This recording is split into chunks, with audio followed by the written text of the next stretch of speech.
মা মেয়ে দুজনে মিলে বিল থেকে অনেক অনেক কচুরি ফুল তুলে নিয়ে যাচ্ছি আজকে রান্না করার জন্য। আসসালামু আলাইকুম, আশা করি সবাই অনেক অনেক ভালো আছেন। আমরা আলহামদুলিল্লাহ অনেক ভালো আছি। তো আয়াত বায়না ধরেছে সে আজকে কচুরি ফুল তুলবে, সেই জন্যই আমরা মা মেয়ে দুজনেই আমাদের বাসার কাছে যে বিলটা সেখানে চলে এসেছি। একদম বিল ভর্তি কিন্তু এখন এই কচুরি ফুল ফুটে আছে। বাসা থেকে বের হলেই এই কচুরি ফুলগুলো চোখে পড়ে, আর কচুরি ফুল দেখার পরে আয়াত বায়না করে সে কচুরি ফুল তুলে রান্না করবে আজকে। আর তার আবদারটা ফেলতে পারিনি, সেজন্যই মা মেয়ে চলে এসেছে কচুরি ফুল তুলতে। আর কচুরি ফুলের এই রেসিপিটা আয়াত খুবই পছন্দ করে, সেই জন্য বারবার শুধু এটা বানাতে বলে। আমরা মা মেয়ে মিলে বেশ অনেকগুলো কচুরি ফুল তুলেছি, কারণ হচ্ছে এটা বাসা নিয়ে যাওয়ার পরে যখন পাপড়িগুলো ছাড়াবো এবং ভালো করে ধুয়ে নিব তখন এমনিতে এটা পরিমাণে কমে যাবে। এখন আমি কচুরি ফুলের পাপড়িগুলো এক এক করে ছাড়িয়ে নিব, আর ভেতরের যে ডাটাটা সেটা কিন্তু ফেলে দিব। এক এক করে কিন্তু সব ফুলগুলোর পাপড়ি এভাবে ছাড়িয়ে নিয়েছি এবং ডাটাগুলো ফেলে দিয়েছি। আর পাপড়িগুলো ছাড়ানোর পরও কিন্তু প্রায় এক পাতিল হয়েছে, কিন্তু এটা যখন আমি সুন্দর করে পানি দিয়ে ধুবো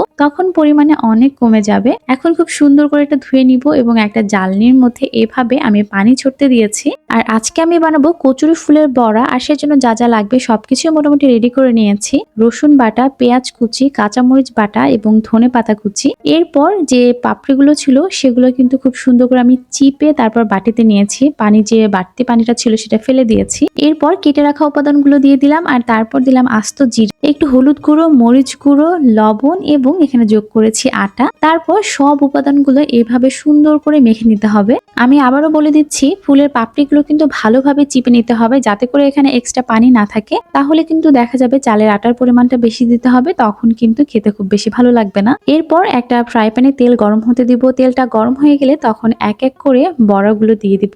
আর বড়াগুলো ভাজার সময় অবশ্যই চুলার আঁচটা কমিয়ে রাখতে হবে, না হলে একটা সাইডে পুড়ে যাওয়ার সম্ভাবনা আছে। তো যখন একটা সাইড সুন্দর করে ভাজা হবে, একটা লালচে রং চলে আসবে, তখন এটাকে উল্টে দিতে হবে। উল্টে দেওয়ার পরে একটু সময় নিয়ে অপর পাশটাও সুন্দর করে ভেজে নিতে হবে। যখন খুব সুন্দর একটা কালার আসবে, এরকম লালচে লালচে একটা কালার, তখন কিন্তু এক এক করে বড়াগুলোকে নামিয়ে ফেলবো। তো এই বড়াটা কিন্তু গরম গরম খেতে অনেক বেশি টেস্টি। আমার বাসায় সবাই খুব পছন্দ করে, বিশেষ করে আয়াত। তাই যখন বিলে কচুরি ফুল থাকে তখন কিন্তু মাঝে মধ্যে আমাদের এই রেসিপিটা ট্রাই করা হয়। তো আপনারাও কিন্তু এভাবে বাসায় ট্রাই করে দেখতে পারেন, আশা করি ভালো লাগবে। সবাই অনেক অনেক ভালো থাকবেন। আজকের মতো বিদায় নিচ্ছি।